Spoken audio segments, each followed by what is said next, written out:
What would you do if everything you'd built over a decade crumbled before your eyes? If the business you poured your heart and soul into was suddenly snatched away, leaving nothing but debt and broken dreams? That's exactly what happened to Daniel Crawford. But what he didn't know was that while he was drowning in despair, someone close to him was orchestrating an impossible comeback: his wife, Elena. For 7 years, Elena had watched from her wheelchair as Daniel built his tech company from scratch.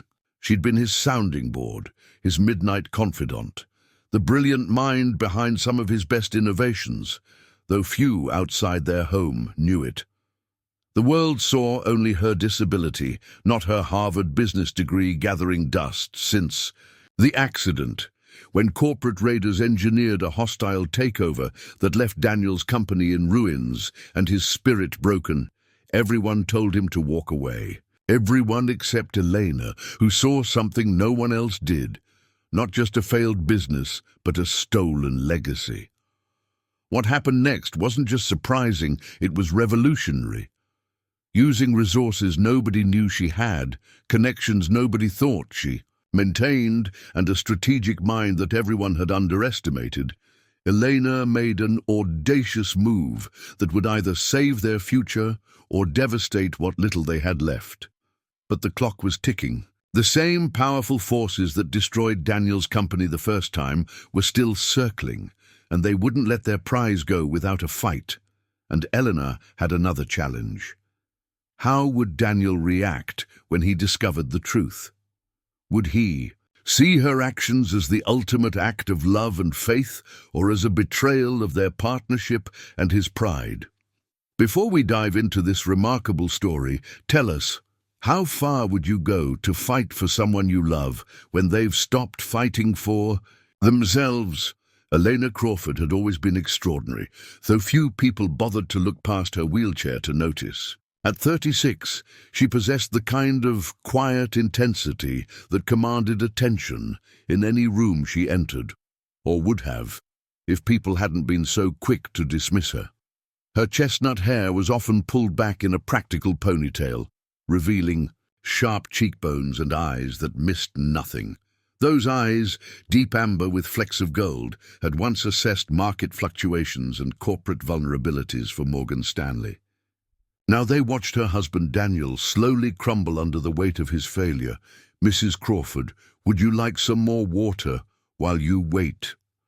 The receptionist at Meridian Physical Therapy smiled with that particular blend of over-enunciation and excessive patience Elena had come to recognize anywhere. "No, thank you, Jen. And please, for the 12th session in a row, it's Elena." She kept her voice light, though her fingers tightened almost imperceptibly around the arms of her wheelchair. Before the car accident 7 years ago, Elena had been on track to make partner at one of Boston's most prestigious consulting firms. She'd graduated top of her class at Harvard Business School, had 3 major corporate restructuring successes under her belt, and possessed an almost preternatural ability to identify inefficiencies in business models. The accident had taken her mobility from the waist down, but it was the world's reaction to her disability that had stolen her professional identity. The business genius in a wheelchair. That's how her former colleagues had awkwardly referred to her, as though her paralysis had somehow affected her mind. Job interviews dried up. Consulting contracts mysteriously went to less qualified candidates. Even her therapist suggested managing expectations about her career prospects. Daniel had been different. They'd met at a tech conference a year after her accident, when he'd asked her opinion on his startup's market approach without a single glance at her wheelchair. He'd seen her mind first, her disability last. It was why she'd fallen in love with him. Dr. Martins emerged from the therapy room, disrupting her thoughts. "Elena, great progress today. Your upper body strength is remarkable." "Thank you. 7 years of wheeling yourself around will do that," she replied with a small smile. "How's Daniel doing? Still working through that business situation?" Elena's Expression remained neutral, though her heart clenched. He's resilient. That was a lie. Daniel wasn't resilient, not anymore. The past 3 months had hollowed him out, turned her vibrant, ambitious husband into a shell who barely left their home office. Tech Fusion, the innovative software security company he'd built from nothing over 10 years, had been stripped from him through a sophisticated corporate takeover that had left him with nothing but debts and shattered confidence. As her physical therapist pushed her wheelchair toward the exit, Elena's mind was already working, calculating, planning. Few people knew that before her accident, she'd specialized in corporate takeovers and restructuring. Even fewer knew she still maintained relationships with her former colleagues and clients, discreetly offering analysis and strategies from the sidelines of her new life. "Mrs. Crawford, your ride is here," the receptionist called, gesturing toward the large window where a sleek black car had pulled up. "Thank you, Jen." Elena waited for the door to be opened, biting back the comment that she was perfectly capable of managing the door herself. Small battles, she reminded herself. Save your energy for the war ahead. The driver, Marcus, had been with her for years, another Harvard graduate who'd faced his own challenges and prejudices. Tall, black, and impeccably professional, he'd been passed over repeatedly at financial firms despite his credentials until Elena had hired him as both driver and research assistant. "Good session?" he asked, expertly helping her transfer from the wheelchair to the car seat before folding the chair and stowing it. "Physically, yes. Mentally, I'm more concerned about what we discussed yesterday." She waited until they were driving before continuing. "Did you get the information?" Marcus nodded, glancing at her in the rearview mirror. "Everything's on the tablet. It's worse than we thought, Elena. The takeover wasn't just aggressive, it was orchestrated. Someone wanted Tech Fusion to fail." Elena picked up the tablet from beside her, quickly scanning the documents Marcus had compiled. Her expression hardened as the pieces fell into place. The sudden withdrawal of investors, the mysterious security breach that had scared off government contracts, the targeted poaching of key employees. Leighton Tech, she murmured, spotting the common denominator. Victor Leighton's people were behind every aspect of this takedown. "That's my assessment too," Marcus confirmed. "They've been acquiring security startups for years, but Tech Fusion's government-grade encryption was leapfrogging their technology. Instead of innovating, they eliminated the competition." Elena continued reading, her analytical mind cataloging every detail. Victor Leighton was notorious in tech circles, brilliant but ruthless, with a special talent for destroying companies he couldn't control. He'd clearly orchestrated the perfect storm that had devastated Tech Fusion, and by extension, Daniel, as they pulled into the driveway of her suburban Boston home. Elena looked up at the large windows where she knew Daniel would be sitting in his darkened office, staring at nothing. Once so full of energy and ideas, her husband now moved through their home like a ghost. He'd stopped coding, stopped creating, stopped believing in himself. "Marcus, how liquid are my assets currently?" she asked quietly. "Very. After your last consulting project for Yamamoto Corp, you're sitting on approximately 2.8 million, all easily accessible." He turned to look at her directly. "Elena, are you thinking what I think you're thinking? Tech Fusion is being auctioned off in pieces next week. Assets, patents, client list, everything Daniel built." Her voice was steel. "I want it all." "That's ambitious," Marcus said carefully. "Leighton will be there with his checkbook open. Then we'll need to be smarter than him." Elena's eyes flashed with determination. "Daniel can't know. Not yet. He wouldn't let me risk our savings, and his pride is already shattered. This could cost everything you've saved. And if we do nothing, what's the cost of watching the man I love fade away completely?" She shook her head. "I didn't fight my way back from that accident just to play it safe now. Besides," she added with the ghost of a smile. Everyone underestimates the woman in the wheelchair. That's going to be our advantage. As Marcus helped her out of the car and into her wheelchair, Elena's mind was already racing through possibilities, strategies and contingencies. For years, she'd been the silent partner, the supportive wife. Now, she would be the savior no one saw coming. "Same time tomorrow?" Marcus asked. "No. Tomorrow we start putting together our team. Call Priya from legal and Zach from IT security. Tell them it's time to repay those favors they owe me." As she wheeled herself up the ramp Daniel had built with his own hands when they'd first bought the house, Eleanor steeled herself for what she would find inside. She would smile, be supportive, and not let on that she was about to risk everything. They had left on the most audacious gamble of her life. The woman everyone overlooked was about to become the most dangerous player in the game. The house was quiet when Elena entered. Too quiet.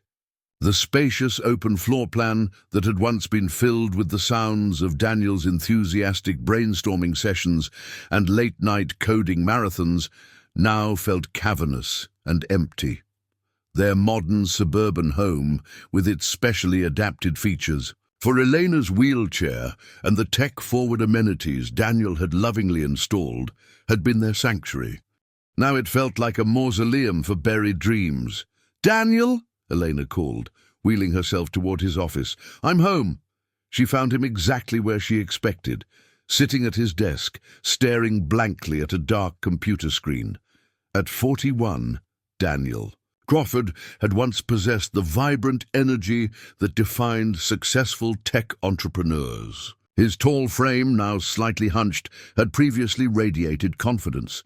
His expressive face, with thoughtful brown eyes and salt and pepper hair at the temples, had been quick to smile. These days, that smile was a rare visitor. "Hey," he said, without turning around. "How was therapy?" "The usual. Dr. Martins thinks I'm pushing too hard." Eleanor maneuvered her wheelchair beside him and placed her hand over his. "Have you eaten today?" Daniel shrugged, a non-answer that told her everything. "I'll make us some lunch," she said, squeezing his hand before turning to leave. "Don't bother," he said. "I'm not hungry." Eleanor paused, choosing her words carefully. "You need to eat, Daniel. This isn't healthy." He finally turned to look at her, his eyes hollow. "You know what's not healthy? Watching everything you've built get torn apart piece by piece. Getting emails from former employees who can't find jobs because our company's collapse is seen as a black mark. Seeing 10 years of innovation being auctioned off like scrap metal."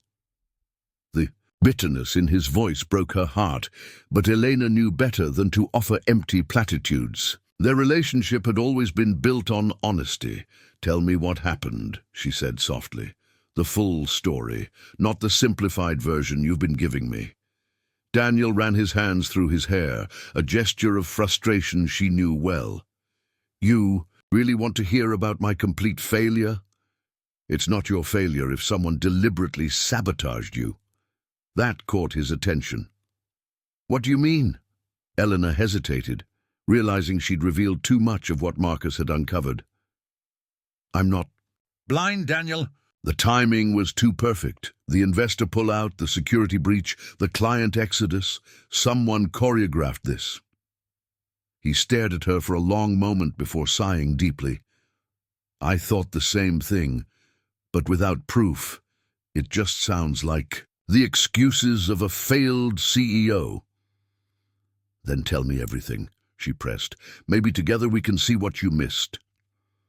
For the first time in weeks, a spark of the old Daniel flickered in his eyes. He began to speak, slowly at first, then with increasing animation as he outlined Tech Fusion's final months.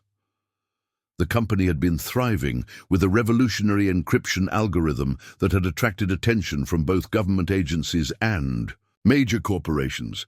Their team had grown to 65 employees, with offices in Boston and a satellite location in Austin. The future had looked limitless. Then came what Daniel called the perfect storm.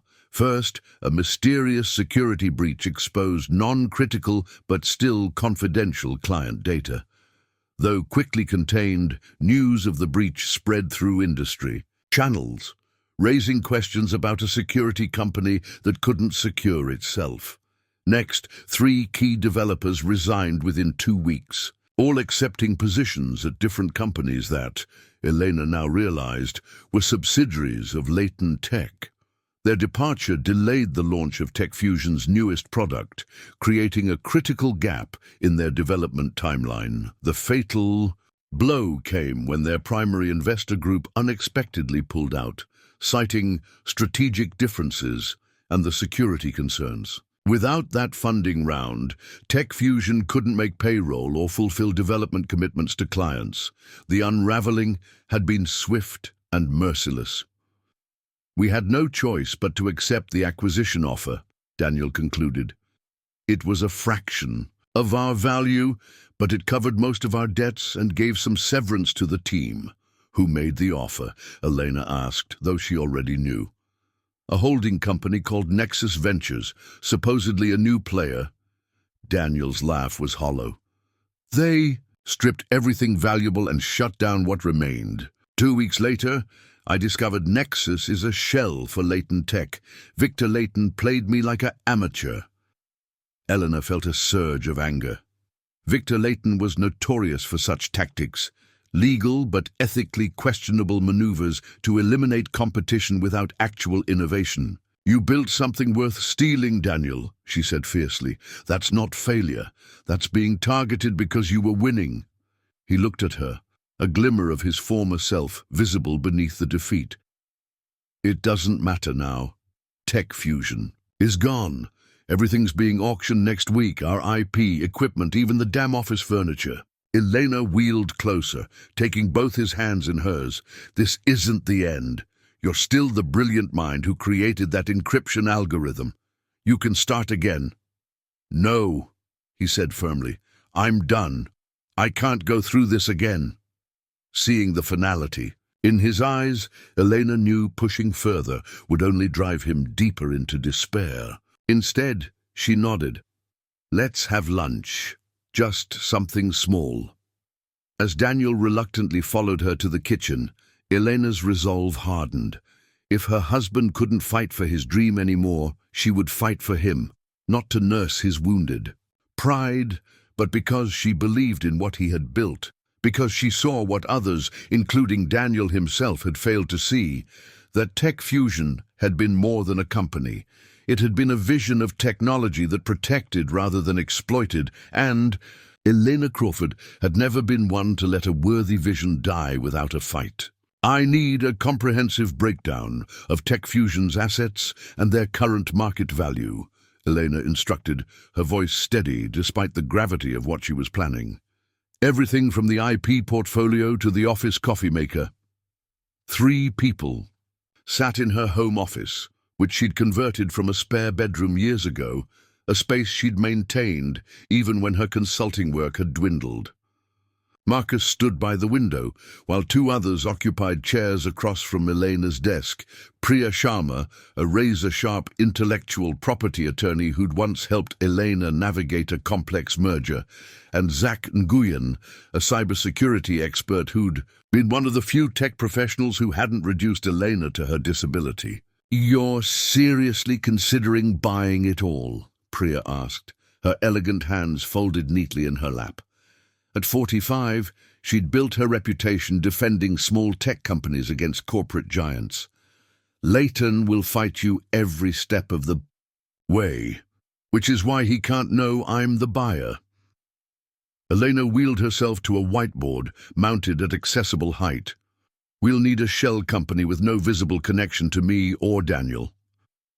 Zach leaned forward, his enthusiasm evident. At 33, he had already established himself as a security consultant for multiple Fortune 500 companies. "I've analyzed what's left of TechFusion's security protocols from publicly available information. The breach wasn't sophisticated, it was an inside job designed to look external." "Can you prove that?" Elena asked sharply. Not yet, but give me access to the server logs being auctioned, and I might. He pushed his glasses up. The question is, can you realistically win this auction? Leighton won't let these assets go cheap, especially the encryption algorithm. Elena's lips curved into a determined smile. That's where we need to be clever. Leighton already has what he thinks is valuable, the core encryption technology. But Daniel always kept the most revolutionary aspects of his work separate from the company's regular development cycle. She wheeled to a locked filing cabinet, retrieving a flash drive from a hidden compartment. This contains Daniel's personal research notes and code snippets for what he called Phoenix Protocol, the next evolution of his encryption algorithm. It's not in TechFusion's official assets because it wasn't company property yet. It was still in his personal development phase. Marcus whistled softly. So Leighton got an outdated version of the technology. Exactly, and he doesn't know it. Elena placed the drive carefully on her desk. But we're not just bidding on leftovers. There's genuine value in what remains. Client relationships, the development infrastructure, even the brand itself. With the Phoenix Protocol, we could rebuild stronger than before. Bria tapped her pen against her legal pad. Let's talk practicalities. The auction is in 5 days. We need a corporate entity established, financing in place, and a bidding strategy. And you need absolute certainty this is what you want to do with your savings. Elena's expression hardened. I've never been more certain of anything. I watched Daniel pour his soul into TechFusion. Leighton didn't just steal a business. He stole my husband's purpose. Speaking of Daniel, Zach interjected, how are you keeping this from him? Won't he notice $2.8 million missing from your accounts? Daniel and I have always maintained separate finances alongside our joint accounts. My choice, not his. After the accident, I wanted financial independence. Elena's voice grew quiet. He has no idea how successful my behind-the-scenes consulting work has been. I let him assume my occasional projects barely covered my personal expenses. Why? Marcus asked, though his tone suggested he already knew. Elena stared out the window for a moment. Because the world started treating me differently after this. She gestured to her wheelchair, like I needed to be taken care of. Daniel was the only one who never pitied me, who saw me as a complete person. I couldn't bear the thought of him staying with me out of obligation if my finances became the foundation of our security. The room fell silent as the 3 visitors absorbed the layers of her motivation. Not just to save her husband's company, but to maintain the delicate balance in their relationship that had sustained her through years of societal dismissal. Well, Priya finally said, closing her notebook with a decisive snap, we have our work cut out for us. I'll establish our shell company tomorrow. Ascendant Solutions has a nice ring to it, perfectly generic, impossible to trace back to you. I need the TechFusion server credentials. Anything Daniel might still have access to, Zach added. Even expired logins could help me piece together what really happened with that security breach. Elena nodded. I'll find a way to get those without raising his suspicions. Marcus, we need to liquidate my investments, but cautiously. No single transaction large enough to trigger automated notifications. Already mapping it out, Marcus confirmed. We should direct the funds through at least 2 intermediary accounts to obscure the source. As they continued planning, Elena felt a familiar sensation, the mental clarity that had once made her a formidable force in corporate strategy. For years, she'd channeled that ability into supporting Daniel's vision from the shadows. Now she would step into the light, even if he couldn't see her yet. Later that evening, as Daniel slept fitfully beside her, Elena lay awake, questioning herself. Was she crossing a line, risking their financial security without his knowledge, potentially wounding his pride beyond repair? But then she remembered his blank stare, the deadness in his eyes when he said he was done. The man who had once worked. 18-hour days driven by passion and purpose, who had seen beyond her wheelchair to the woman inside, was disappearing before her eyes. "I'm not losing you," she whispered in the darkness. "Not to Leighton, not to failure, not to despair." She had survived her own devastation after the accident. She would help Daniel survive his, whether he wanted her help or not. 5 days. That's all she had to execute the most audacious plan of her life. Elena had always been meticulous in her planning, a trait that had served her well both before and after her accident. Now, with the auction looming just 4 days away, that methodical approach was essential.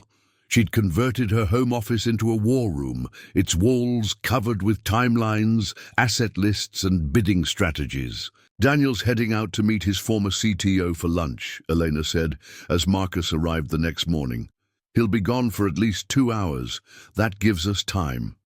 Since Daniel rarely left the house these days, his lunch meeting was the perfect opportunity.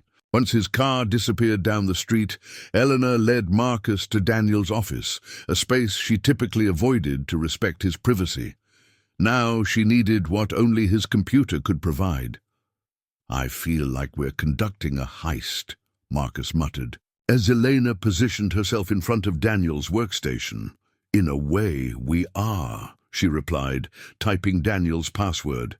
He'd shared it with her years ago for emergencies, never changing it despite standard security protocols. "We're stealing back what was already stolen." The computer came to life, and Elena navigated through folders with practiced efficiency. Daniel's organized but predictable. He uses the same file structure for everything. She located what she needed: archived administrator credentials, server configurations, and most importantly, detailed documentation of TechFusion's security systems. "Send everything to Zach," she instructed, transferring the files to an encrypted drive, "and check Daniel's email for any communication with the auction house.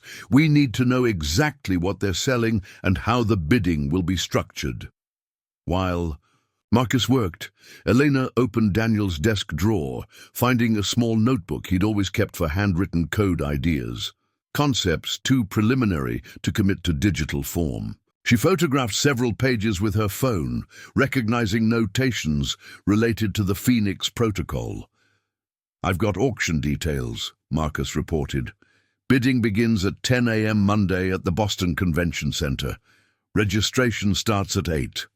They're selling in 3 lots: office equipment, client list and contracts, and intellectual property." "Perfect. We'll focus on the IP and client relationships. The equipment is just window dressing." Eleanor continued searching, finding a thumb drive labeled TF Backup Final, hidden in a hollowed-out book on the shelf. This could be useful too.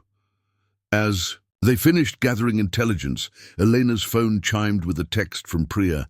"Ascendant Solutions exists. Paperwork expedited. Call me ASAP."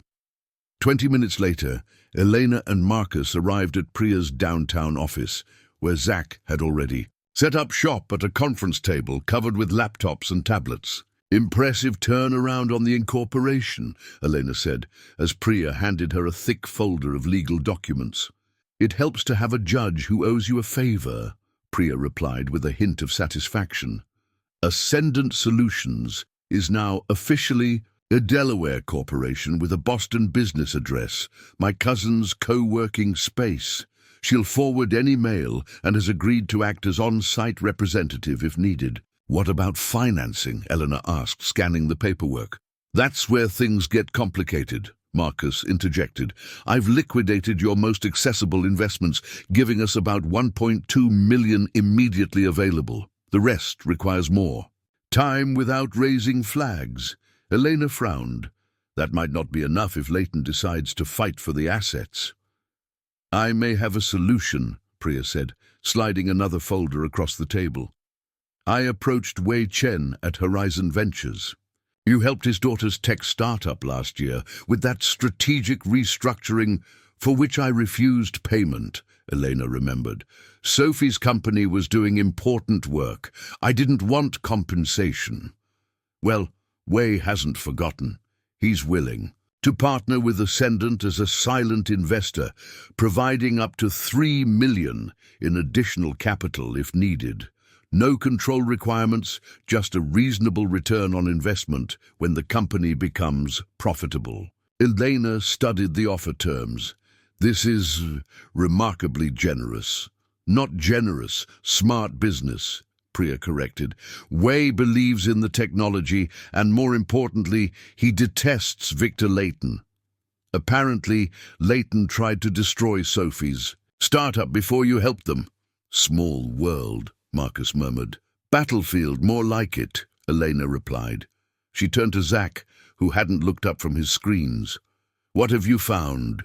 Gold, he said, grinning as he spun one of the laptops toward her. I've been analyzing the server access logs you extracted. The security breach wasn't just an inside job. It was surgical. Someone used legitimate credentials to access precisely targeted data, then deliberately left evidence suggesting external hacking. Can you trace it? Better. I can prove it. Zach pointed to a series of timestamps. These access patterns match the exact working hours of someone named Kevin Donovan. He was TechFusion's head of IT infrastructure, Elena finished, remembering the name from Daniel's team.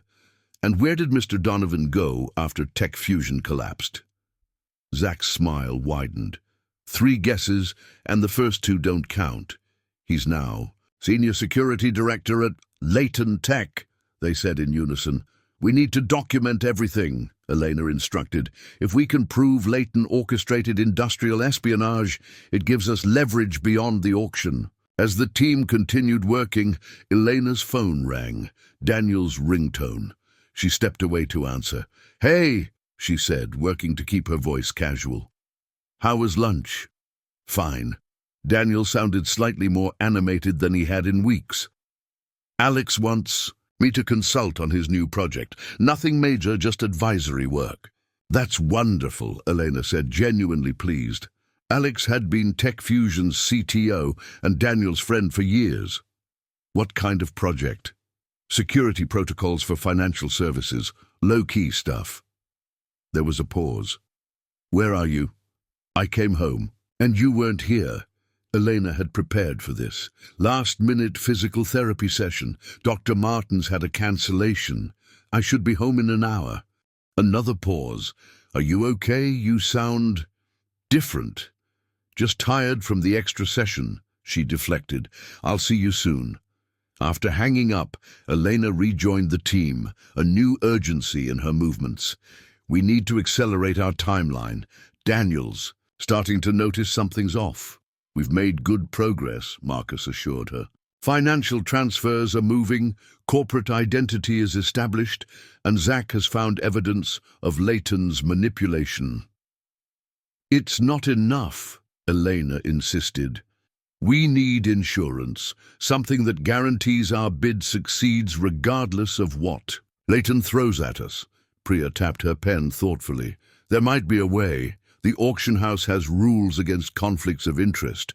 If we can demonstrate that Layton orchestrated TechFusion's collapse specifically to acquire its assets at a fraction of their value, they could potentially bar Layton Tech from bidding. Elena finished, understanding immediately. Exactly, but we'd need concrete evidence, not just suspicious timing. Zach raised his hand. I might have something. The security logs show Donovan accessed files he had no business touching, specifically financial presentations prepared for investor meetings. If he leaked that information to Layton, that's our smoking gun, Elena said. We need to compile everything into an irrefutable package before the auction. For the first time since they'd begun this venture, Eleanor allowed herself to feel genuine hope. They weren't just gathering resources for a bidding war. They were assembling the pieces of a counterattack against the predator who had destroyed her husband's dream. As the afternoon progressed, a new dimension of their plan emerged. They wouldn't just buy back TechFusion. They would expose Leighton's unethical tactics in the process. We have two parallel objectives now, Elena summarized as they prepared to disperse. Secure the financing and corporate structure necessary to acquire Tech Fusion's assets and build an evidence package compelling enough to potentially exclude Leighton from the bidding altogether. What if we succeed at both? Marcus asked. What's the end game here, Elena? She paused, considering the question carefully. Restoration and justice. We rebuild what Daniel created, better and stronger than before. And we make sure Victor Leighton never destroys another innovation company again. As Elena prepared to return home, she realized she was now fully committed to a path with no safe return. She was risking everything, their savings, possibly even her marriage, on the belief that Daniel's vision deserved a second chance. And perhaps, secretly to prove that the business acumen the world had dismissed when she began using a wheelchair was still formidable enough to take on a corporate giant and win. You need to sleep, Daniel said, watching Elena review documents on her tablet late into the night. You've been pushing yourself too hard lately. Elena glanced up, momentarily disoriented as she shifted from financial projections back to her living room, where Daniel sat across from her. It was nearly midnight, 3 days before the auction. Just catching up on some consulting work, she said, locking her tablet. Daniel's eyes narrowed slightly. I thought your current project wrapped up last week. New client. Last-minute request. The lies were becoming dangerously frequent. How was your call with Alex today? The diversion worked. Daniel leaned back, some animation returning to his features as he described the security vulnerabilities his former CTO had identified in a financial services platform. Elena listened attentively, her heart aching for the glimpses of her husband's former passion flickering through his words. You should take the consulting job, she said when he finished. You light up when you talk about it. It's just a small project, he demurred. Nothing like... He stopped, the shadow returning to his eyes. Nothing like Tech Fusion, Elena finished gently. But it's a start. After Daniel went to bed, Elena wheeled herself into her office and locked the door. She needed to make a call. She couldn't risk him overhearing. It's midnight, Priya answered, her voice alert despite the hour. I need you to contact the Department of Justice, Elena said without preamble. Specifically, their antitrust division. Escalating to federal authorities. Priya sounded cautious. That's playing with fire, Elena. Leighton's acquisition pattern goes beyond aggressive business tactics. The evidence Zach uncovered shows systematic targeting and sabotage of competing technologies. If the DOJ opens even a preliminary investigation, it would create significant pressure and public scrutiny, Priya finished, potentially forcing Leighton to back off the auction to avoid further attention. Exactly. Can you get us a meeting? Priya was silent for a moment. I know someone in the Boston field office, former classmate. I can't promise anything, but I'll make the call in the morning. The next day, Eleanor told Daniel she had a full day of therapy sessions. The deception pained her, but it was necessary. Today would determine whether their plan succeeded or failed spectacularly. Marcus picked her up early, and they headed to the financial district. Elena had dressed meticulously in a tailored navy suit, her hair arranged in a sleek chignon. Image mattered for what they were attempting today. Their first meeting was with Wei Chen at Horizon Ventures, where Elena formally accepted his investment offer. Wei was a distinguished man in his 60s with shrewd eyes and a reputation for backing innovators over established players. My daughter speaks highly of your strategic insight, Wei said, signing the partnership agreement. She says you saw potential in her medical analytics platform that even I missed. Sophie's technology will revolutionize patient outcome prediction, Elena replied. She just needed the right structure and partnerships to realize her vision. Wei studied Elena thoughtfully. Much like you're doing for your husband's company. Elena tensed. Our arrangement is confidential, of course. Way smiled slightly. I respect what you're doing, Mrs. Crawford. Not many would risk so much without guarantee of success. Some things are worth the risk, she answered simply. Their next stop was the Justice Department's Boston field office, where Priya had miraculously secured a meeting with Assistant U.S. Attorney Caroline Diaz, who specialized in technology antitrust cases. You understand this is highly irregular, Diaz said, after Elena and Priya presented their evidence package. We don't typically meet with private citizens regarding potential investigations without substantial preliminary review. We understand, Priya acknowledged, but the auction of Tech Fusion's assets is in 2 days. Once Leighton Tech acquires those patents, they'll control over 70% of the corporate security encryption market. Diaz leaned forward, her interest visibly piqued. That figure seems high, because most people don't connect Leighton's shell companies and subsidiaries, Elena explained, sliding forward a detailed market analysis. They've systematically acquired or destroyed competitors through increasingly aggressive tactics, including corporate espionage, Priya added, indicating the server logs and employment records Zach had compiled. Diaz reviewed the documents with growing concern. This is compelling, but not conclusive. An official investigation would take months. We're not asking for immediate action, Elena interrupted. Just acknowledgement that you've received this information and are reviewing it. Understanding dawned on Diaz's face. You want Leighton to know they're under scrutiny. Information has value, Elena said simply, especially to those with something to hide. After leaving the Justice Department, they met Zach at a coffee shop near the convention center where the auction would take place. He'd been conducting reconnaissance, gathering information about registered bidders and security arrangements. Leighton's definitely attending, he reported. Victor himself, not a proxy. He's bringing Kevin Donovan. Apparently he's been promoted twice since leaving Tech Fusion. Bringing the saboteur to claim the spoils, Elena muttered. Anything else? Several other bidders, mostly smaller firms interested in specific components.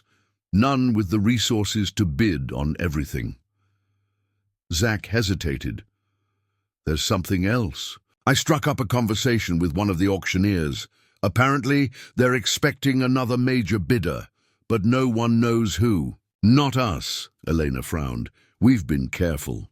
Could be a rumor to drive up prices, Marcus suggested, or a wild card we haven't accounted for, Elena replied.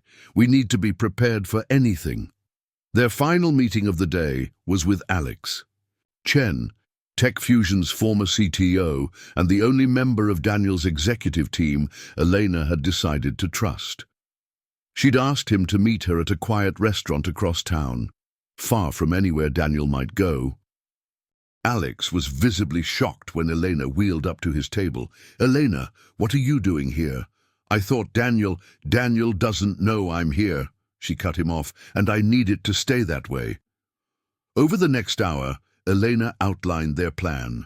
Alex listened intently, his expression shifting from surprise to disbelief to cautious excitement. You're seriously planning to outbid Victor Leighton? He asked finally. Even with Wei Chen's backing, that's going to take extraordinary resources. That's why I need your help, Elena said. Not financially, but strategically. You know the technology and the clients better than anyone except Daniel. If we succeed in acquiring Tech Fusion's assets, I'll need you to help rebuild. Alex ran a hand through his hair. I'd love to see Tech Fusion resurrected, especially if it means watching Leighton lose. But Daniel's my friend. Keeping this from him feels wrong. Daniel isn't ready to fight again, Elena said quietly. Maybe he never will be. But that doesn't mean his vision should die. You believed in what he was building. Do you still? After a long moment, Alex nodded. I'm in, but On one condition, Daniel needs to know everything immediately after the auction, regardless of the outcome. Agreed, Elena said, relief washing over her. He'll know everything on Monday afternoon. As Marcus drove her home that evening, Elena felt the weight of tomorrow's preparations pressing down on her. They'd secured financing, gathered evidence, approached authorities, and recruited key allies. Everything was in place for Monday's auction, yet doubt crept in as she watched the city lights pass by her window. Was she making the biggest mistake of her life? Was she about to lose their financial security and possibly her marriage in one spectacular failure? Second thoughts? Marcus asked, catching her expression in the rearview mirror. No, Elena said, firmly pushing aside her fears. Just preparing for what comes next. Whatever happened Monday, there would be no going back to the life they'd known before. For better or worse, Eleanor Crawford was about to step out of the shadows and into the arena that had once defined her, the ruthless, exhilarating world of high-stakes business acquisition. And somewhere across the city, Victor Layton remained blissfully unaware that the most dangerous threat to his plans wasn't a competing tech giant or federal regulators, but a brilliant strategist everyone had underestimated because she happened to use a wheelchair. The morning of the auction arrived with the crisp clarity of a New England autumn day. Elena had barely slept, her mind racing with contingencies and calculations. She told Daniel she had an important all-day meeting with a potential long-term client, the biggest lie yet, but also the last one she would need to tell. By evening, he would know everything. "Ready?" Marcus asked as he helped her into the car. He'd arrived early, concerned that Daniel might ask questions about Elena's suspiciously formal attire, a charcoal grey suit with subtle pinstripes, her battle armor from her consulting days. "As ready as I'll ever be," she replied, checking her tablet one last time. All the financial transfers had cleared. Ascendant Solutions now had access to just over $4.5 million. Her life savings combined with Wei Chen's investment. It would have to be enough. The Boston Convention Center loomed ahead, its glass facade reflecting the morning sun. Inside, the auction registration area buzzed with tech industry representatives, investment bankers, and lawyers. Elena felt a familiar rush of adrenaline, the high-stakes environment she'd once thrived in before the accident. "I see Layton," Zach murmured, joining them at the registration desk. He nodded discreetly toward a tall, silver-haired man in an impeccably tailored suit, surrounded by advisors. "And there's Donovan beside him." Eleanor studied Victor Layton with cool detachment. He exuded the confidence of a man accustomed to getting exactly what he wanted. Beside him, Kevin Donovan looked nervous, constantly checking his phone, a man with something to hide. "Ms. Shah is registering us now," Marcus reported, indicating Priya at the main desk. "We're officially bidder number 12. Elena nodded, then froze as she noticed something unexpected. A familiar face across the room, engaged in conversation with one of the auctioneers. "Is that Morgan Jeffries?" she asked, not quite believing her eyes. Zach followed her gaze. "TechFusion's former VP of Business Development. What's he doing here?" "I don't know," Elena replied, a new uncertainty entering her calculations. Daniel trusted him completely until Morgan suddenly resigned 3 weeks before the company collapsed, said he had a family emergency and moved to Chicago. "Convenient timing," Marcus observed. "Too convenient," Elena agreed. "Zach, find out who he's representing." As Zach moved to gather intelligence, Priya joined them with registration documents and bidder paddles. "We're all set," she said. "But there's a complication. The auction house just announced a change in format. Instead of 3 separate lots, they're offering a 4th option, a comprehensive package of all assets at the end." Elena considered this development. "That actually works in our favor. We want everything anyway." "Yes," But it will attract stronger competition, Priya cautioned. And there's more. I just overheard two of the auction officials discussing a letter they received this morning from the Justice Department. Elena's pulse quickened. Already? What did it say? They're requesting information about all bidders as part of a preliminary market concentration inquiry. Priya's eyes gleamed with satisfaction, specifically mentioning Leighton Tech. Perfect timing, Elena murmured. Their meeting with Assistant U.S. Attorney Diaz had worked exactly as intended, creating just enough official interest to make Leighton uncomfortable. Zach returned, looking troubled. Morgan Jeffries is representing Mantis Ventures, a Chicago-based investment firm. They're bidder number 7. But here's the weird part. Mantis didn't exist until 3 months ago. The pieces began falling into place in Elena's mind. Right. After Tech Fusion's collapse, check their corporate registration. I bet Mantis is another Leighton shell. Already on it, Zach confirmed, tapping on his tablet. But why would Leighton need 2 separate entities bidding? Insurance, Elena realized. If the Justice Department scrutiny prevents Leighton Tech from bidding directly, Mantis gives them a backup plan. And using Morgan Jeffries gives them inside knowledge of Tech Fusion's operations without an obvious connection to Leighton, Marcus added. A bell chimed, signaling bidders to take their seats in the auction hall. Elena positioned her wheelchair at the end of the aisle in the section reserved for serious bidders, deliberately placing herself where Victor Leighton would have to pass her to reach his seat.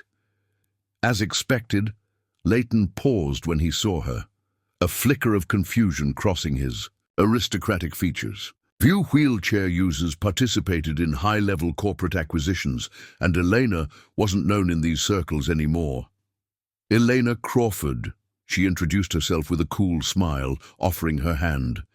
Ascendant Solutions. Leighton shook her hand, automatically his confusion deepening. Crawford? Any relation to Daniel Crawford? My husband, she confirmed, watching his reaction carefully. Recognition dawned in his eyes, followed by dismissive amusement. Ah, I wasn't aware he had sent a representative. Tech Fusion was an interesting little company. Such a shame about its unfortunate collapse. Indeed, sometimes the most valuable innovations aren't recognized until it's too late. Elena maintained eye contact, her smile never wavering. By those who lack vision. Something in her tone made Leighton study her more carefully, the patronizing amusement fading. You seem very confident, Mrs. Crawford. I admire that, though I think you may find today's proceedings beyond your reach. We'll see, Elena replied simply. As Leighton moved to his seat, Elena noticed him lean over to speak with Kevin Donovan, who turned to stare at her with unmistakable alarm. He's rattled, Marcus observed. You weren't supposed to be here. Good, Eleanor said. Unexpected variables create mistakes, and we need him to make a mistake. The auction began with the office equipment lot, furniture, computers, and standard office supplies. Elena bid minimally, securing only Daniel's custom ergonomic desk and chair, items with sentimental value. As expected, the smaller bidders claimed most of this lot at reasonable prices. The second lot, client contracts and relationships, generated more interest. Elena bid strategically, pushing just enough to drive up prices without overcommitting. To her surprise, Morgan Jeffries emerged as the aggressive bidder here, securing most of the client relationships for Mantis Ventures. That confirms it, she whispered to Priya. Leighton's using Mantis to acquire customer relationships while keeping Leighton Tech focused on the technology itself. Classic market consolidation strategy. The third lot, intellectual property, brought Victor Leighton himself into the bidding.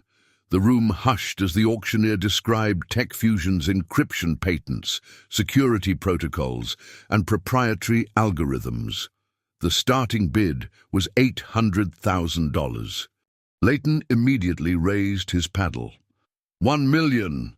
Elena waited, letting several smaller bids increment the price to $1.4 million before entering the fray. 2 million, she announced clearly. Leighton turned to look at her, genuine surprise on his face, then his expression hardened. 2.5 million. 3 million, Elena countered without hesitation. A murmur went through the crowd. The bidding had escalated beyond most participants' resources, becoming a direct battle between Leighton Tech and the mysterious Ascendant Solutions. Just when it seemed Leighton might secure the IP for $3.7 million, Elena's tablet chimed with an incoming message. Zach had been working throughout the auction, digging deeper into TechFusion's records. The message contained a single line. Found proof. Donovan deleted critical security update 3 days before breach. Have timestamped. Logs, Elena smiled. The smoking gun they needed. She raised her paddle one final time. 4 million. Leighton hesitated, then slowly lowered his paddle. The auctioneer called for additional bids, but the room remained silent.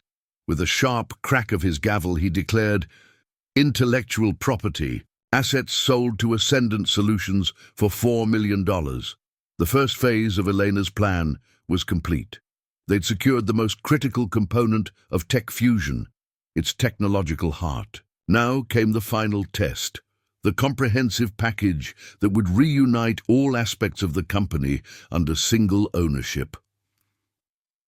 As they prepared for this final round, Elena watched Victor Leighton in urgent conversation with his team, his controlled demeanor showing cracks of genuine concern. Across the room, Morgan Jeffries was similarly engaged in tense discussion. The mystery of TechFusion's collapse was unraveling in real time, exposed by Elena's unexpected presence and determination. What had seemed like business misfortune was revealing itself as a carefully orchestrated corporate assassination, one that was about to be dramatically reversed. "We need to talk," Victor Leighton said, approaching Elena during the brief recess before the comprehensive bidding began. His polished demeanor remained intact, but tension radiated from him. "I'm listening," Elena replied calmly, though her heart raced. This confrontation was inevitable, but happening sooner than she'd anticipated. Leighton gestured toward a quiet corner of the auction hall. "Privately, if you don't mind." "Actually, I do mind." Eleanor's smile never wavered. "Whatever you have to say can be said here, with my team present."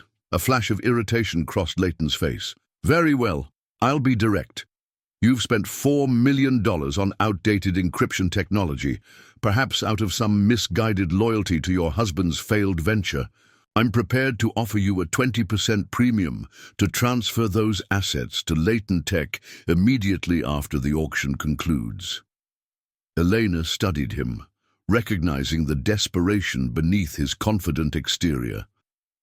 "That's remarkably generous. Mr. Leighton, though I'm curious why you'd pay $4.8 million for something you just described as outdated."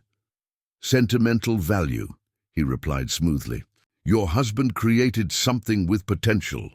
In the right hands, with proper resources and development capability, it might become useful."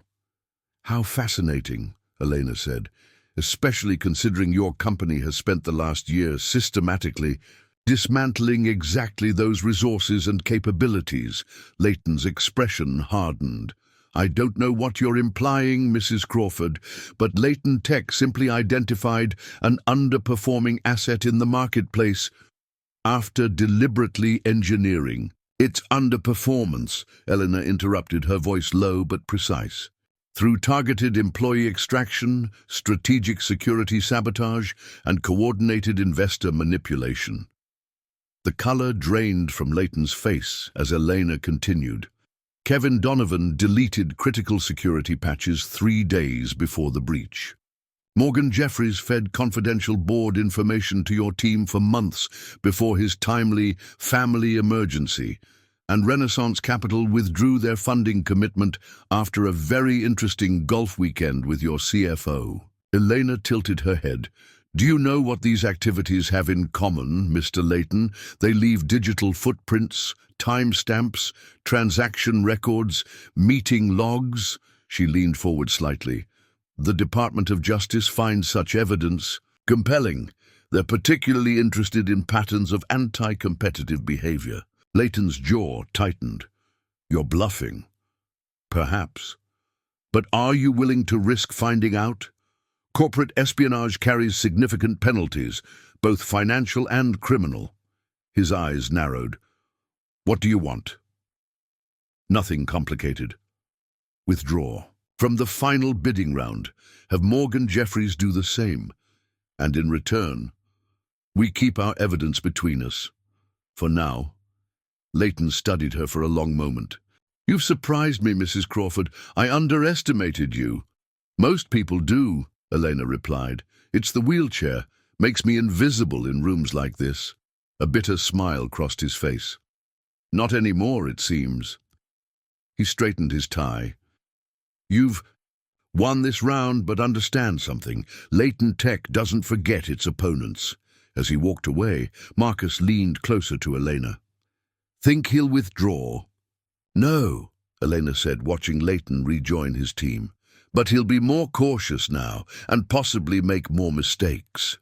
Priya returned from a conversation with the auction officials. We have a new complication. The final comprehensive package is structured differently. Instead of bidding on all assets collectively, bidders must specify which components they want, at what price. That's unusual, Marcus commented. It lets them maximize value by accepting the highest bids for each component, rather than one collective bid for everything, Priya explained. The auction house makes more money this way. Eleanor quickly assessed this development. We'll need to adjust our strategy. If Layton stays in despite my warning, he'll focus on the intellectual property, even though we technically already won it. Can he do that? Zach asked. The comprehensive round supersedes previous outcomes, Priya confirmed. Winners of individual lots get first right of refusal at the highest bid price, but everything's still in play. Elena nodded. Then we need to outbid him specifically on the IP while securing the client relationships from Mantis Ventures. That's going to be expensive. We have just enough resources if we're strategic, Marcus calculated. The gavel sounded, calling bidders back to their seats. The comprehensive bidding began with a complex set of rules explained by the auctioneer. Each bidder would submit their maximum offers for specific components in a sealed bid format, with the highest combination of bids winning. As Elena prepared her bid sheet, she noticed Victor Layton watching her intently. Despite her warning, he clearly hadn't withdrawn. Morgan Jeffries similarly remained in place, confirming her suspicion that Mantis Ventures was indeed Layton's backup vehicle. They're still playing both sides, she murmured to Priya. We need to adjust accordingly. Elena made a decisive calculation. Rather than spreading their resources across all components, she concentrated almost all their remaining funds, just over $5 million after Wei Chen's contribution, on two critical elements: the core IP portfolio and the top-tier government. Client contracts. These represented Tech Fusion's true value and future potential. As she completed her bid sheet, Elena's tablet chimed with a new message from Zach. Found connection. Mantis Ventures registered to offshore entity owned by Layton's brother-in-law, definite shell company. Perfect. The final piece of evidence they needed. Elena quickly forwarded the information to Assistant U.S. Attorney Diaz with a brief note. Layton using multiple entities to conceal market consolidation. Details attached. The response came back almost immediately. Received, initiating formal inquiry. As the bidding sheets were collected, Elena felt a strange sense of calm. She had done everything possible with the resources available. Now the outcome rested on whether their strategic concentration of funds would overcome Leighton's greater resources, but divided attention. The auction officials disappeared to tabulate and evaluate the bids. The waiting period stretched from minutes into a full hour as complex calculations were performed. "What's taking so long?" Marcus wondered. "Good sign," Elena replied. "Complexity means competing bids are close, requiring careful evaluation." Finally, the auctioneer returned with a thick folder of results. "Ladies and gentlemen, we have completed our assessment of the comprehensive bidding round. This has been one of our most competitive auctions, with several components receiving multiple qualified bids." He began announcing results for minor components: office equipment, regional contracts, miscellaneous patents, which were distributed among various smaller bidders. For the client portfolio, specifically government and financial sector contracts, the auctioneer continued, "The winning bid comes from Ascendant Solutions at $1.2 million. Elena's team exchanged quiet looks of satisfaction. The first part of their strategy had succeeded. For the core intellectual property portfolio, including all encryption algorithms, security protocols, and associated research, the auctioneer paused for effect. "The winning bid comes from Ascendant Solutions at $3.8 million. A collective gasp went through the room. Victor Leighton stood abruptly, his face flushed with anger. "I demand verification of these results," he called out.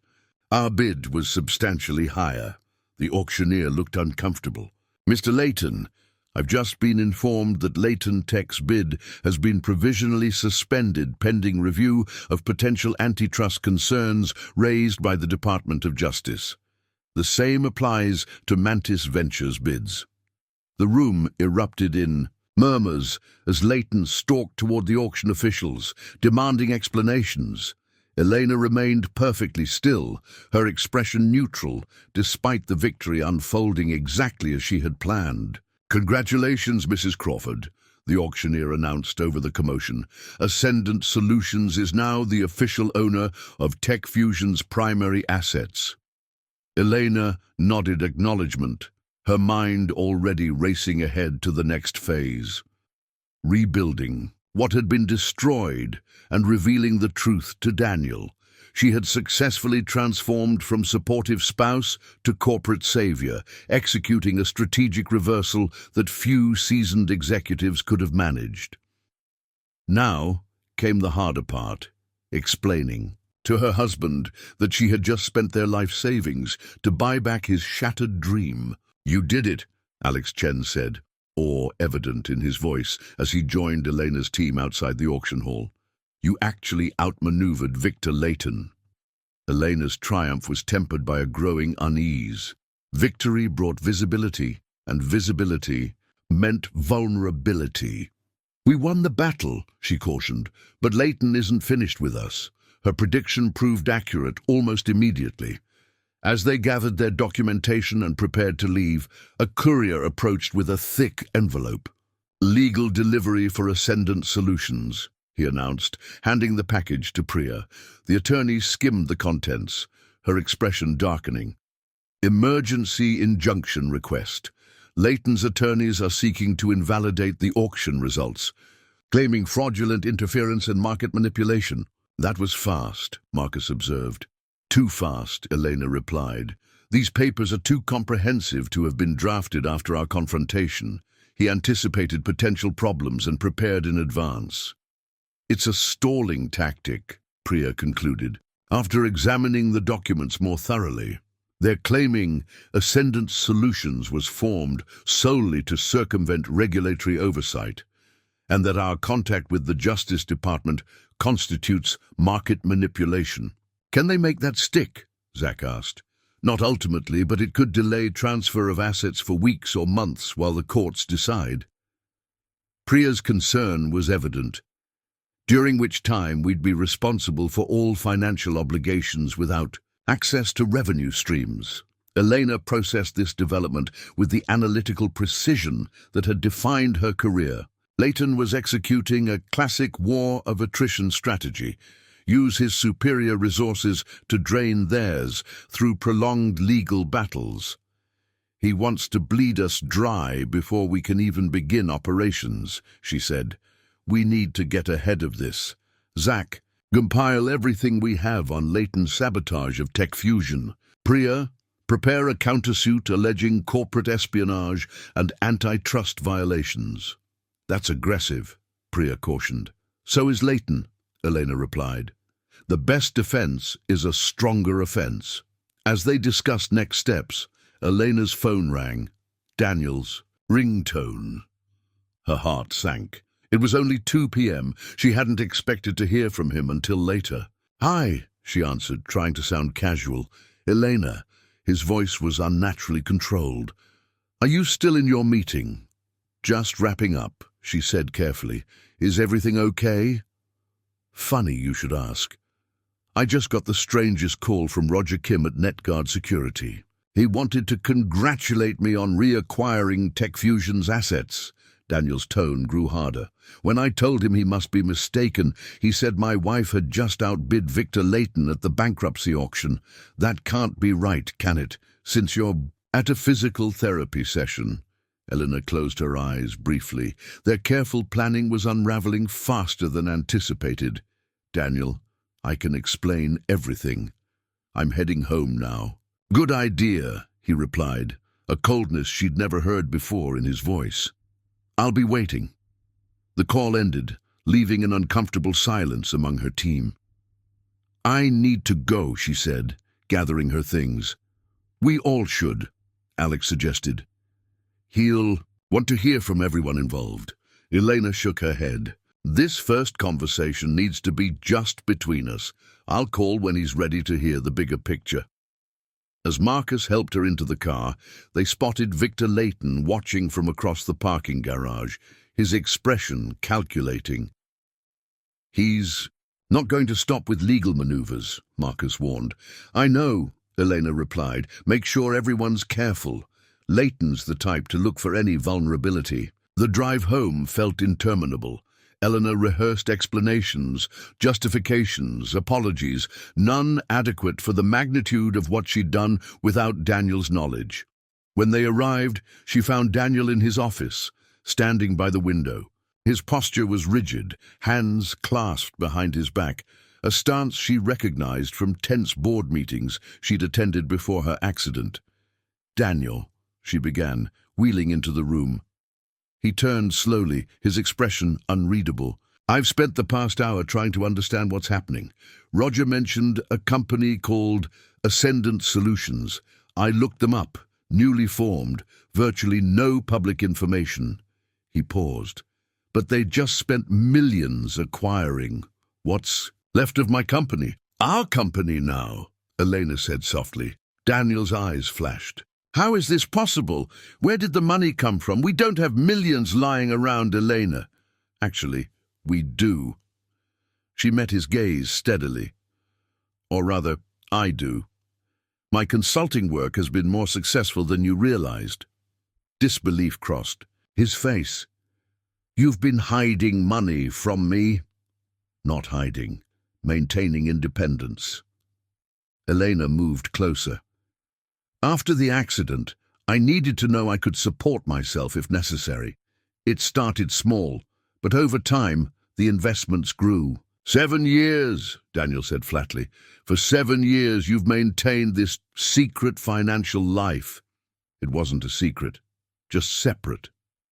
She reached for his hand, but he stepped back. Daniel, when Tech Fusion collapsed, I watched something. And you collapsed too. The company wasn't just a business. It was your vision, your purpose. So you decided to buy it back? His voice rose. Without discussing it with me? Without even telling me what you were planning? Would you have agreed if I had? His silence answered her question. You'd given up, Elena continued. But I couldn't. Not when I knew what really happened. She pulled out her tablet. Tech Fusion didn't fail organically. Leighton orchestrated its collapse through systematic sabotage. Daniel took the tablet reluctantly, scrolling through evidence Zach had compiled. The security breach timeline, employee defections, investor withdrawal patterns. "This doesn't change anything," he finally said, though his voice had lost some of its edge. "You still spent what exactly? How much of our security did you gamble on this rescue mission?" "Most of my personal savings," Eleanor admitted. "About 2.8 million. The rest came from investors who believe in the technology." "Investors?" Daniel repeated incredulously. "You found investors for a defunct company while I couldn't keep mine for a functioning one?" Elena winced at the bitterness in his voice. "Different circumstances. They're investing in the technology's potential, not its past." "And what exactly do you plan to do with Tech Fusion now that you own it? Run it yourself from your wheelchair?" The moment the words left his mouth, Daniel looked stricken. In 7 years of marriage, he had never once used her disability as a weapon. "I'm sorry," he said immediately. "That was unforgivable." Elena absorbed the hurt, refusing to let it derail what needed to be said. "The plan was always for you to lead the revived company. With the Phoenix Protocol as the foundation, Tech Fusion can be more successful than before." Daniel stared at her. "The Phoenix Protocol? How do you even know about that?" "I pay attention," she said simply. "I've always believed in what you were, creating even when you stopped believing yourself." He sank into his chair, the anger giving way to confusion and a complexity of emotions Elena couldn't fully decipher. "This is too much to process," he said finally.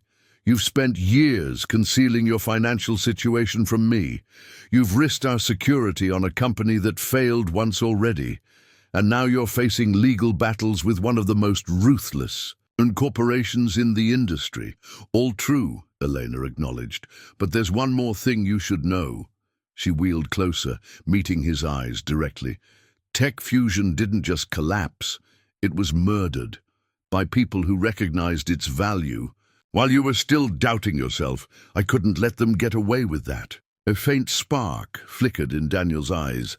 The first genuine animation she'd seen in months. Not exactly forgiveness, not yet acceptance, but something essential awakening from dormancy. "Show me everything," he said quietly. As Eleanor began explaining the full scope of what she'd discovered and accomplished, her phone buzzed with an incoming text from Zach. "Urgent. Digital defenses breached. All systems compromised. Leighton moving faster than expected." The battle for Tech Fusion's resurrection was just beginning, and Victor Leighton had launched his counterattack. "We've been hacked," Elena explained to Daniel after reading Zach's message. "Leighton's team has breached our temporary servers." Daniel's expression transformed instantly, years of corporate battle instincts awakening. "What systems? What data?" "Everything we've compiled about the auction and Tech Fusion's assets. Zach set up secure cloud storage yesterday, but they're targeting your evidence of sabotage," Daniel finished, already moving to his computer. "Standard containment protocol would be..."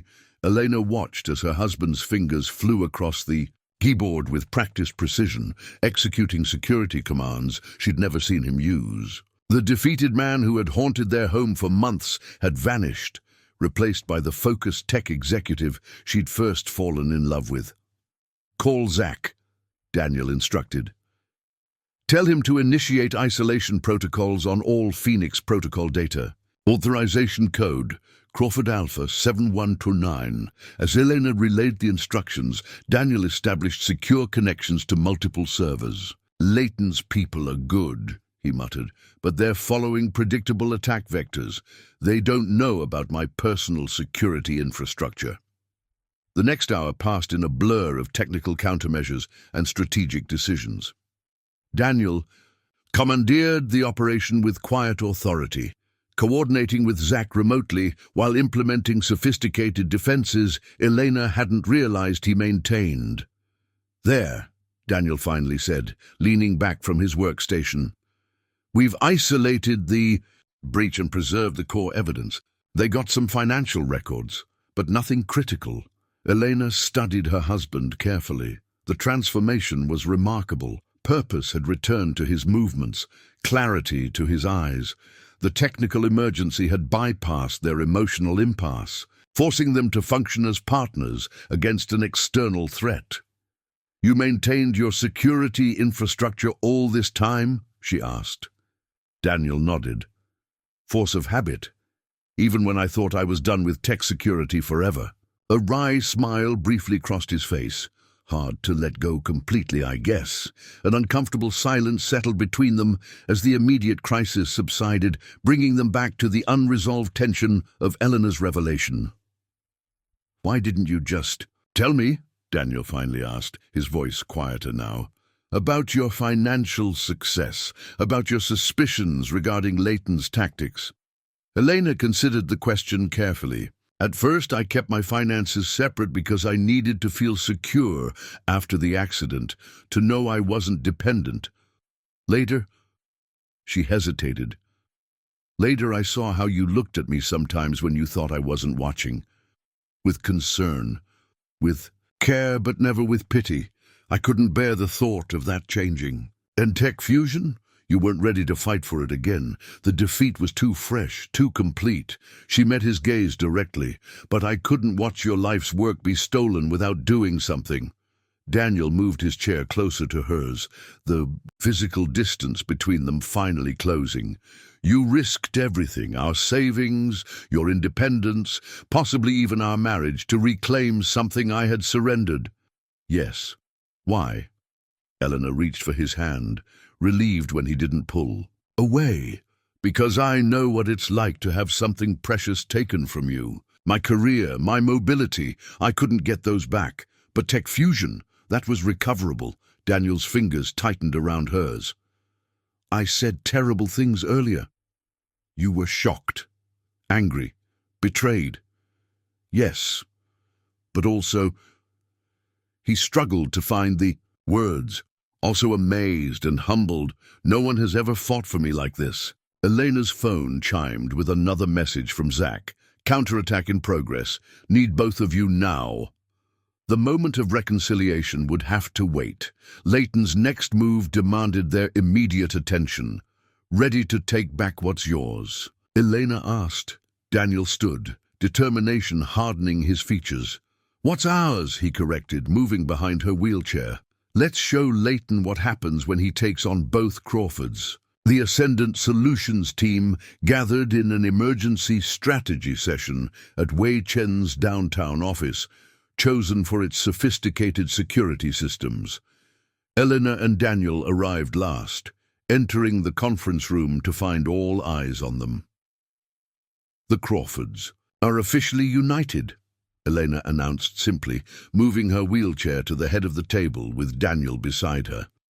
Relief visibly swept through the room. In the hours since the auction, Leighton had escalated his counterattack on multiple fronts: a PR campaign questioning Ascendant's legitimacy, cyber attacks targeting their evidence, and legal maneuvers to freeze the asset transfer. "Status report," Daniel said, immediately taking charge. Zach pulled up a digital threat assessment. "They hit our primary servers, but didn't get the Phoenix protocol files. They're trying to erase evidence of their sabotage against the original." "Tech Fusion, legal front?" Elena asked, turning to Priya. "The emergency injunction was denied, but they've filed 3 separate lawsuits." "Standard delay tactics." She passed tablets around the table. "I've prepared our countersuit with the evidence we've preserved." Alex had been unusually quiet. "There's something else," he finally said. "Leighton's people are contacting our potential clients, telling them Tech Fusion's technology is compromised and unsafe. They're specifically saying the original security breach was due to fundamental flaws in your encryption architecture, Daniel." Daniel's jaw tightened. "They're attacking the foundation of everything we built. It's more than business now," Wei Chen observed. "It's personal." Elena looked around the table at the team she'd assembled. "Leighton doesn't understand what he's up against. He thinks we're just scrambling to save an investment, but we're fighting for something more fundamental. A vision," Daniel added, "of technology that serves privacy instead of exploiting it. of security that protects rather than surveils. "Here's our counterattack," Elena said, her strategist's mind crystallizing their options. "Zach and Daniel, secure our digital assets and prepare for Phoenix Protocol deployment. Priya accelerates our legal offense, not just defense. Alex, reach out to your government contacts about Leighton's misrepresentations." "And us?" Wei asked, looking between Eleanor and Daniel. Daniel smiled for the first time in months, a smile with the edge of a predator. "Elena and I are going to give an exclusive interview, exposing exactly how Victor Leighton sabotaged Tech Fusion and why he's so desperate to bury our technology." "That's declaration of war," Marcus cautioned. "No," Elena said with quiet certainty. "It's just making visible a war Leighton has been waging from the shadows. The difference is now we're fighting back, together." Daniel placed his hand over Elena's. "Together." The headline blazed across TechWire's front page. "Phoenix Rising. How Tech Fusion's revolutionary encryption survived corporate sabotage." Beneath it, a striking photo showed Elena and Daniel Crawford side by side, her in her wheelchair, him standing beside her, both with expressions of resolute determination. 3 months had passed since the auction. The battle with Leighton Tech had been brutal but decisive. Their exclusive interview had detonated like a bomb in the tech industry, with corroborating evidence methodically released through carefully chosen channels. The Justice Department had expanded its investigation, freezing several of Leighton's pending acquisitions. "Another government contract confirmed," Elena announced, wheeling into the newly renovated Tech Fusion headquarters where Daniel was working with their growing development team. The office had been designed with accessibility as a priority, a symbol of their commitment to seeing value where others saw limitations. Employees moved busily between workstations, the energy palpable. Daniel looked up from the testing station with a grin. "Department of Defense?" "Treasury," Elena replied. "They're particularly interested in the financial transaction security applications of Phoenix Protocol." Weechan approached with a tablet displaying their latest financial projections. 6 months ahead of schedule. At this rate, we'll be able to buy out my investment stake by year's end if you wish." "Not a chance," Daniel said firmly. "You believed in us when no one else would. Your family now." Eleanor watched her husband with quiet pride. The defeated man who had haunted their home months ago was unrecognizable in this confident leader. Their marriage had emerged stronger as well, forged in crisis and mutual respect. Victor Leighton called again, Priya mentioned, joining them. 7th acquisition offer this month. "Same answer," Elena and Daniel replied in unison. As the team dispersed to their tasks, Daniel knelt beside Elena's wheelchair. "Thank you," he said simply, taking her hand. "For what specifically?" she asked with a smile. "For seeing what was possible when I could only see what was lost." Eleanor squeezed his hand. "That's what partners do." 1 year to the day after Elena's audacious bid at the auction, Tech Fusion hosted a gala celebration. The company had not only survived, but thrived, growing from its phoenix-like rebirth into a respected leader in encryption security.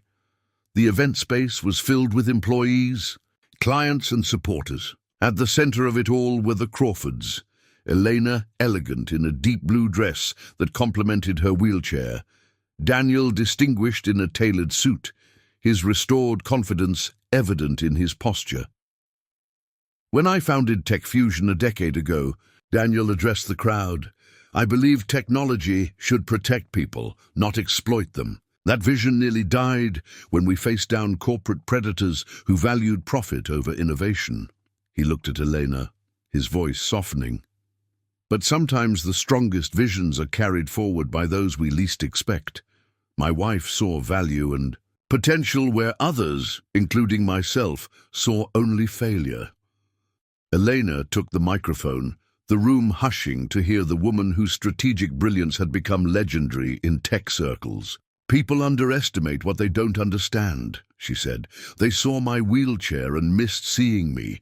They saw a failed company and missed seeing revolutionary technology. Their blindness became our advantage." She gestured around the room.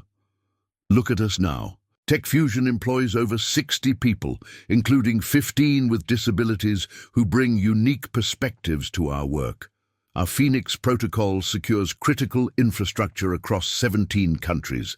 And this week, the Justice Department settlement with Latent Tech includes the largest anti-competitive practices fine in history." The crowd erupted in applause. Later, as the celebration continued around them, Elena and Daniel found a quiet moment alone. "Quite a journey from that day you risked everything," Daniel murmured. Elena shook her head. "I never saw it as a risk, but as the only possible choice. Like choosing to see the person, not the wheelchair," he replied. "Or seeing the visionary, not the failure," she countered. Their hands intertwined, equal partners who had transformed. Limitation into strength, defeat into triumph, and secrecy into their most powerful truth.